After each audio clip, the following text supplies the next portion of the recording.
എന്റെ കഥയുടെ പേര് മാതൃസ്നേഹത്തിന്റെ തൂവൽ സ്പർശം. കഥയിലേക്ക് കടന്നാലോ? നമ്മൾ കഥ തുടങ്ങുന്നത് ചിത്തിരപുരം ഗ്രാമത്തിൽ നിന്നാണ്.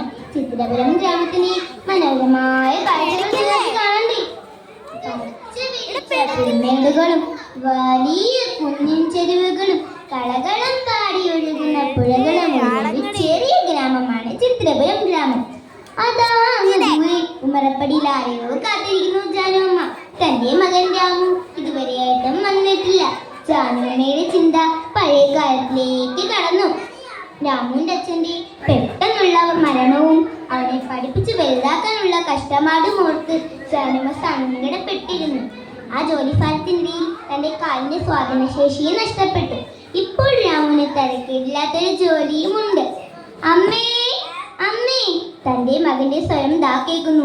അമ്മ ഊന്നുകൊടിയുടെ സഹായത്തോടെ മകന്റെ അടുത്തേക്ക് ചെന്നു. അമ്മേ, നാളെ അമ്മയുടെ കാല് കാണിക്കാൻ പട്ടണത്തിലേക്ക് പോകണം.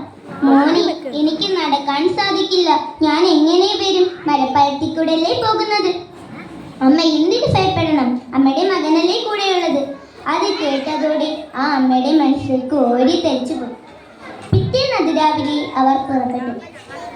മകന്റെ പിറകിൽ അമ്മ ഊന്നുവടിയുടെ സഹായത്തോടെ നടന്നു. പാലത്തിലെത്തി. ജാനുമ്മ കാലെടുത്ത് വെച്ചതേ ഉള്ളൂ, തെന്നി വീഴാൻ പോയി. തന്റെ മകൻ ഇരു കൈ നീട്ടി അമ്മയെ ചേർത്ത് പിടിച്ചു. അപ്പോൾ അമ്മയ്ക്ക് തോന്നി തന്റെ മകന്റെ കൈകളിൽ താൻ എത്ര സുരക്ഷിതയാണ് എന്നോർത്ത അമ്മ കോരി തെറിച്ചു. പതുക്കെ നടന്നു പാലത്തിന്റെ നടുവിലെത്തി. ചുറ്റും നോക്കി, ആരുമില്ല. ആ തക്കം നോക്കി ദുഷ്ടനായ രാമു തന്റെ അമ്മയെ പുഴയിലേക്ക് വലിച്ചെറിഞ്ഞു.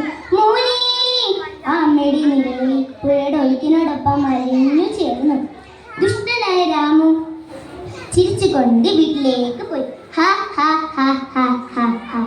വീട്ടിലെത്തി തന്റെ അമ്മയുടെ പണപ്പെട്ടി എടുത്തു.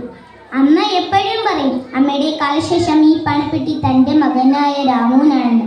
അമ്മയുടെ കാലശേഷമല്ല ഞാൻ ഈ പണപ്പെട്ടി തൊടുന്നത്. ആ രാത്രി അവൻ സുഖമായി ഉറങ്ങി.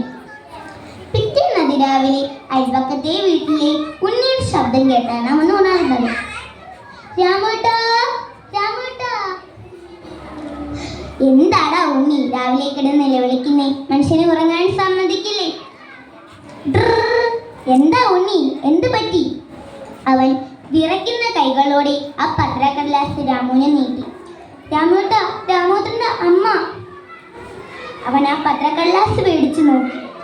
തൻ്റെ അമ്മയുടെ രാമു ചലമക്കോളം നോക്കി. തൻ്റെ അമ്മയുടെ ചിത്രമില്ല. എന്തു പറ്റി? ആ വാർത്ത മാത്രം രാമു കണ്ടില്ല. ആ വാർത്ത ഉണ്ണി ചൂണ്ടിക്കാണിച്ചു. പുഴയിൽ വീണ വൃത്ത അത്ഭുതകരമായി രക്ഷപ്പെട്ടു. പുഴയിൽ വീണ വൃത്ത മരക്കൊമ്പിന്റെ വേദിയിൽ പിടിച്ചാണ് രക്ഷപ്പെട്ടത്. അത് കേട്ടതോടെ രാമുവിന്റെ കണ്ണിൽ ഇരുട്ടുകയും അവൻ തളർന്നു വീണു. അപ്പോൾ അവനെ തഴുകി തഴുകി ഒരു കാറ്റുപോയി. അതവൻ അനുഭവപ്പെട്ടു മാതൃസ്നേഹത്തിന്റെ തൂവൽ സ്പർശമായിട്ട്. ഈ കഥയിൽ നിന്ന് നമ്മൾ എന്താണ് മനസ്സിലാക്കേണ്ടത്? നമ്മുടെ അമ്മമാർ അമ്മിഞ്ഞപ്പാലിനൊപ്പം നിസ്വാർത്ഥ സ്നേഹം കൂടിയാണ് നമുക്ക് തരുന്നത്. ലോകത്തിൽ മാപ്പ് തരുന്ന ഒരേ ഒരു കോടതിയുള്ള അമ്മ. നന്ദി, നമസ്കാരം.